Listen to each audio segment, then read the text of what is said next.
What's up, everybody? So if you've been watching my Instagram, then you saw yesterday I had the first time ever I've had a check engine light on this car. It was, when I looked up the fault codes, it was evap system, major leak. I've had that before. It was the gas cap wasn't put on tight or something.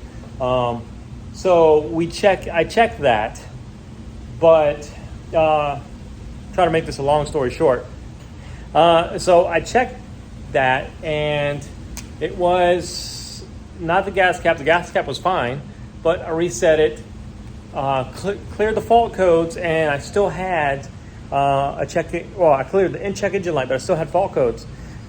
In the process, I also found a little valve. I'm going to show you this valve on the box that's shorted out. I already have a new one coming. It'll be here tomorrow. I'll install it, and maybe that will probably help some things too. But since I found that valve shorted out, because my background is aviation maintenance, the first thing I do is start checking out fuses and wiring. The wiring in the car is fine. I checked it. I got 12 volts at the plug that's shorted out. I've got 12 volts at the other sensors that I checked random wires around it just to be sure. And then I started messing with the fuse box. This is where I kind of messed up. I did not take a picture, and I tell people to do this all the time, and then I don't do it. I did not take a picture of what the fuse box looked like before I started messing with it.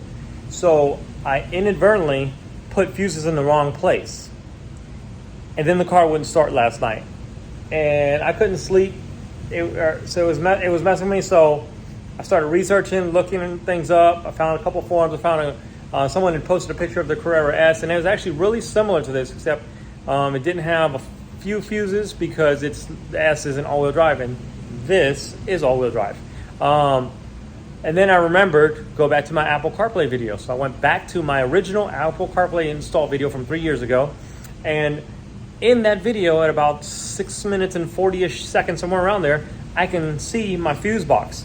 So I screenshotted it and used that as my template, put the fuses in the right place, and bam, car works great. Drove it a little bit, it was fine. I tried to clear the faults. The faults that I have on there, I haven't looked at them since I came back from this drive, but the faults I did have said intermittent. But, I missed the point. Sorry.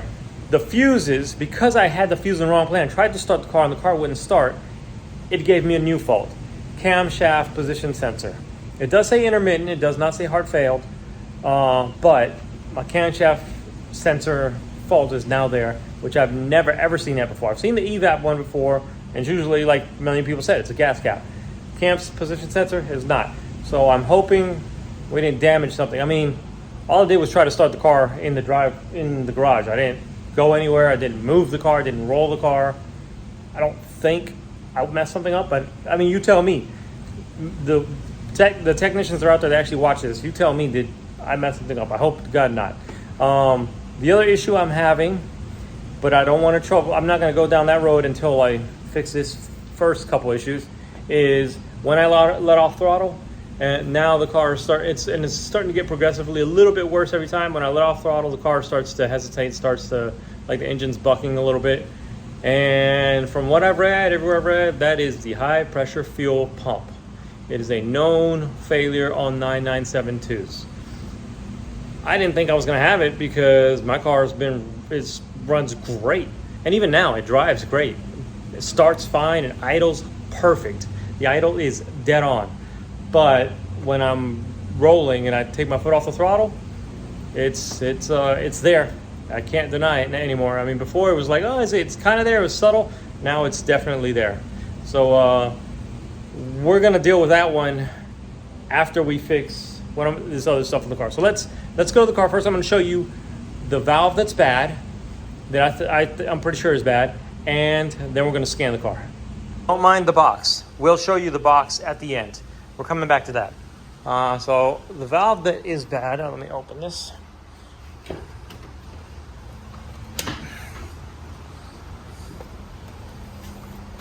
The valve that's bad is that one right here.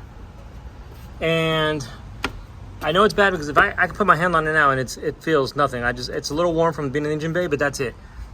Touched it yesterday after or even right now, I connect the electrical connector to it and I turn the car on and you go put your hand on it, it is super, super, super hot. I mean, instantly hot. So I don't have the connector connected to it right now. And you can actually drive the car without it being connected. It's fine. It's not going to hurt anything. I don't think. I did it before by accident, and now I'm doing it on purpose. I have that connector disconnected. I checked it with a multimeter, and the resistance was off. It was off the chart. It should be like 0.8 or something really low. So that thing is internally, it's shorted out. It's screwed. It's gone. I checked, and that's also where I checked on the plug side. I checked for 12 volts. When you have the car on, you do have 12.4 volts. So the battery's good. I did find that the battery, here's a picture of the battery. I did find the battery terminals were a little nasty. Not too bad, just a little bit of buildup. So I cleaned all that off, wire brush, put everything back on. Let's scan the car and see what we got. My good old iCar soft scanner. Got it all plugged in, got my key. Let's see what we got. Fans are on because it's toasty outside. It's not as bad as it was. It's 86. It was in the hundreds last few days, so I'll take 86 all day long.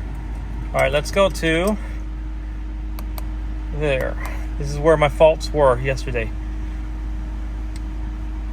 Talking to car, yes. Codes found, 2 codes. Read codes. Evap, yay! That is good. I'm very happy to see that. Ask yourself, why am I happy to see that? Because it's not a cam shift or a cam position.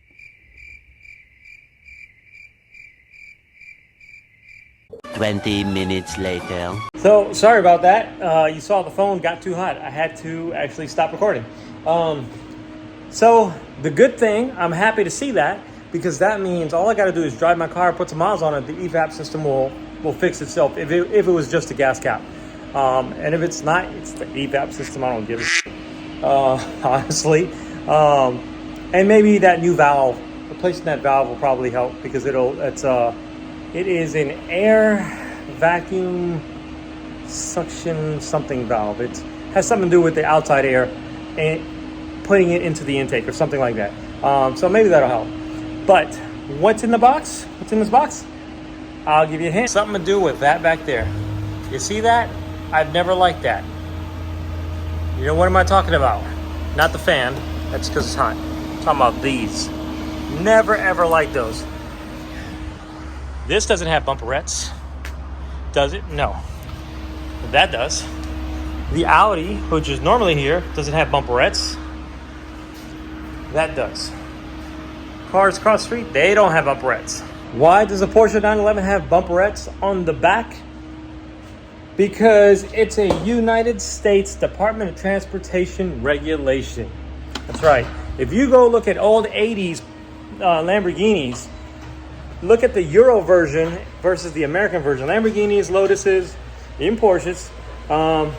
Look at the European version versus the American version. Sorry, I had to come in the house. It was too loud in the garage with the cool fans, that big fan on the back of the engine deck on the Porsche running. So if you look at 80s cars, they have those ugly bumperettes. That's what this is going to help us with. Let's open it up.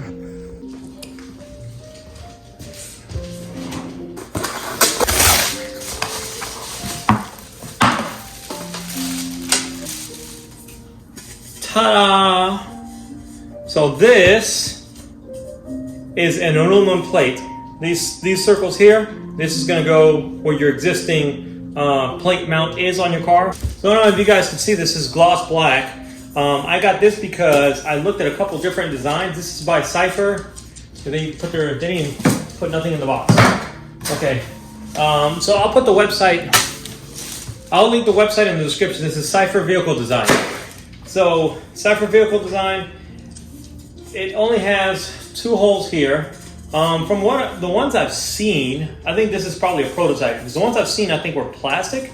This one is aluminum, and it has 2 mounting holes plus your license plate bracket hole. So we'll try this, but I might end up doing is putting holes in the corners to get this locked down all the way as tight as it can be, flush against the car. The point of this is You get rid of the bumperettes, and this gloss black, because it's kind of into the bumper, matches the bumper really well. If you really wanted to, you can get a color match to your car, but it matches the bumper really well, and then your rear bumper has that Euro look. When I go to install this, I'll show you all this. This has no effect whatsoever on safety of the vehicle. You're not removing your bumper. This is just an aesthetic piece to make the car. I think they look sexier without this bumper. All the 991, 992s don't have that. This was a total Department of Transportation rule that said they had to have them, just like the stupid orange side markers on the front and red side markers on the rear. That's some rule that got made up at some point that they will never change. So, same thing. So this is going to be the next project besides fixing the car. We're going to try to fix the car first. So I'm going to ask a huge favor of Porsche. And if anybody in the Portland area has a connection with Porsche and they can help me, I would greatly appreciate it. I've already talked to them a few times, and I'm going to see if Porsche will cover. If it is the high pressure fuel pump, that's the other part. Is I'm pretty sure it is, but I need to be 100% sure, definite, that it is the high pressure fuel pump that's failing. And if it is, it was replaced on this car. We pulled up the VIN, and it was replaced once under the recall, under the open recall.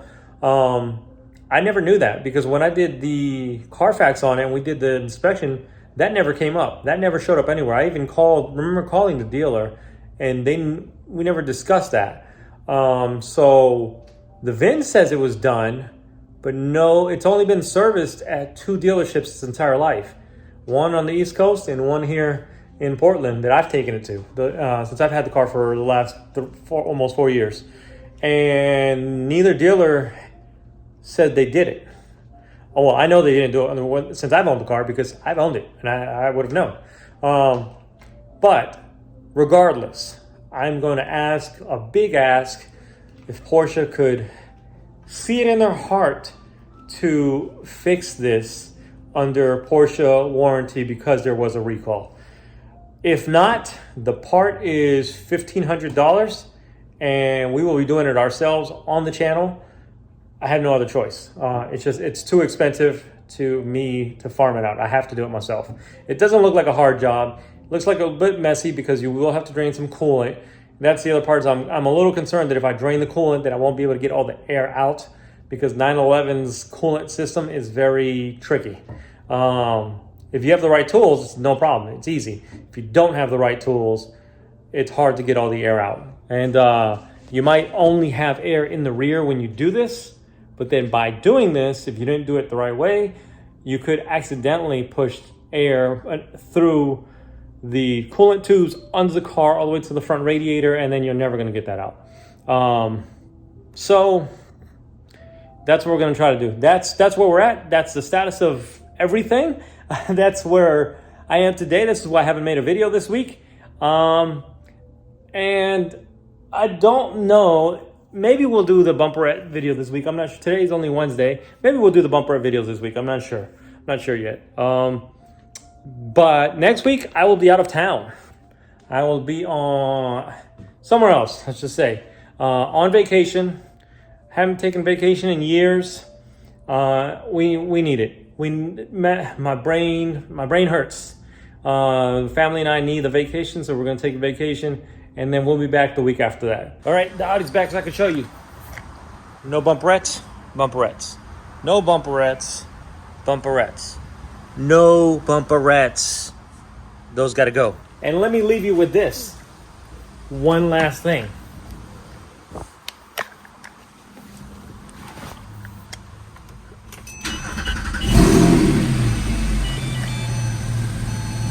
Ta-da! No faults, no errors. All good. All fixed.